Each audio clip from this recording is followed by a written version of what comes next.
भगवान शिव कहते हैं, भगवान शंकर समझाते हैं कि शिव का रुद्राक्ष धारण करने वाला, भगवान शिव का रुद्राक्ष को जो धारण करता है साहब, वो मदिरा और मांस आदि को नहीं छू सकता, क्योंकि भगवान शिव के रुद्राक्ष जब पार्वती जी और भगवान शिव बैठे थे तो भगवान शंकर अपने प्रेम वश हुए, और भगवान शिव जब प्रेम में आए तो भगवान शिव ने पार्वती से कहा, बोले पार्वती एक बात सुनो, मैं आपको बहुत अच्छी बात सुनाने जा रहा हूं।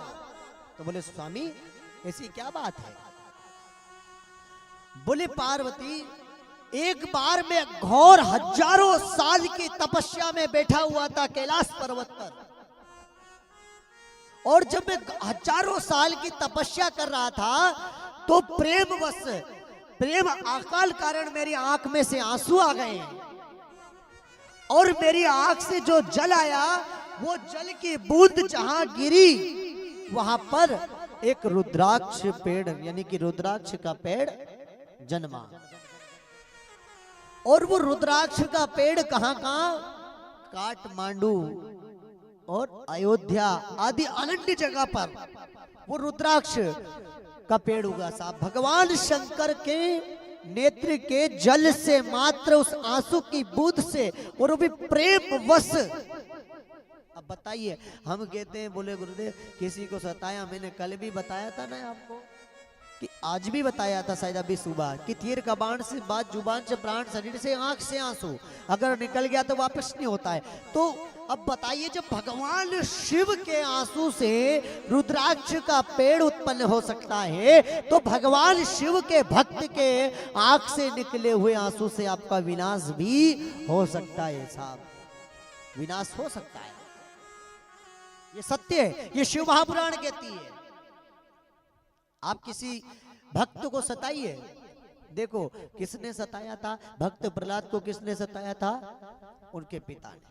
तो क्या परिणाम भोगना पड़ा?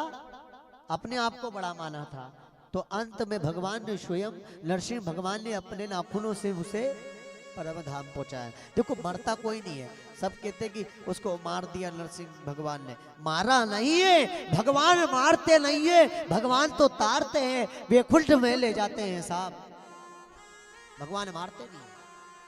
वो रुद्राक्ष का पेड़ जब उत्पन्न हुआ तो भगवान शिव कहते हैं, तो देवी पार्वती भगवान से कहती है, बोले स्वामी पेड़ तो उत्पन्न हुआ, लेकिन आगे की कथा तो सुनाओ, आगे क्या है? तो भगवान शिव कहते हैं कि पार्वती ध्यान से सुनो, जब वो पेड़ उत्पन्न हुआ तो उस पेड़ के जो रुद्राक्ष थे वो 4 लोगों में वर्णन में बांटे गए। अब 4 वर्णन में कैसे बांटे? पहला तो जो शिव यानी कि ब्राह्मण और शूद्र और क्षत्रिय, 3 जगह तो ये हो गया, और एक वैष्णव वर्ण में। वैष्णव वर्ण में जो शिव, आपने देखा हो कभी, आप तो आपका क्षेत्र तो बहुत अच्छा है, नर्मदा मैया का किनारा है और संत लोग इधर आते रहते हैं, तो आपने देखा होगा कि कई संत का तिलक देखना, अगर आपको किसी संत की पहचान करना है तो उसका तिलक देखना, आपको तिलक से पहचाना जाएगा। कैसे पहचान आएगा? अगर शिव भक्त होगा तो वो रुद्राक्ष धारण कर रहेगा, और शिव भक्त नहीं होगा, अगर विष्णु भक्त है तो उसका तिलक भगवान विष्णु जैसा होगा। लेकिन सन्यासियों में भी 2 सन्यासी होते हैं साहब, एक होते हैं तुलसी को धारण करते हैं, और दूसरे सन्यासी होते हैं जो रुद्राक्ष को धारण करते हैं। जो रामानंदी होगा वो रामानंदी क्या धारण करेगा? तुलसी। आप देखना कोई भी संत हो, हम एक बार हमारे गुरुजी के साथ रहते थे, मैं सन्यासी का ही शिष्य हूं, मेरे गुरुदेव ने 125 साल में अपने शरीर को छोड़ा है, 125 साल,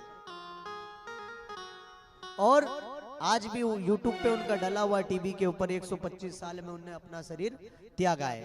बड़े सन्यासी थे अयोध्या के। और जब मैं गुरुदेव के पास बैठा हुआ था तो मेरे गुरुदेव से बोले गुरुदेव ये जो तिलक लगा रहे हैं, इस तिलक का महत्व क्या है? इस तिलक को क्यों लगाया जाता है? तो गुरुदेव ने कहा, बोले बेटा अगर आप को देखना है तो जो रुद्राक्ष में धारण है और जिसको लाल श्री, आप देखना कभी महात्मा की पहचान करना, अगल बगल से तो सफेद रहेगा और बीच में लाल कलर का टीका लगा रहेगा, अगल बगल में सफेद और बीच में लाल, तो वो कौन से हैं? श्री वाले। श्री या मतलब